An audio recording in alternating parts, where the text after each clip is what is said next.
বলতে গেলে প্রায় ৮-৯ মাস পরে আমাদের পর্তুগালের লিসবনের যে মাতৃমনিজ বাঙালি এরিয়া সেখানে আমার আসা হয়। সো এসে আমার কাছে না সবকিছু একটু চেঞ্জ মনে হয়েছিল। মনে হয়েছিল আগের থেকে অনেকটাই পরিষ্কার পরিচ্ছন্ন এবং কি মানুষজন একটু কম লাগছিল।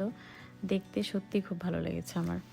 আর এই যে আমাদের বাঙালিদের ইমোশন, মুড়ির মোয়া, বিস্কিট, তারপর হচ্ছে মাছ, হাবিজাবি অনেক কিছু।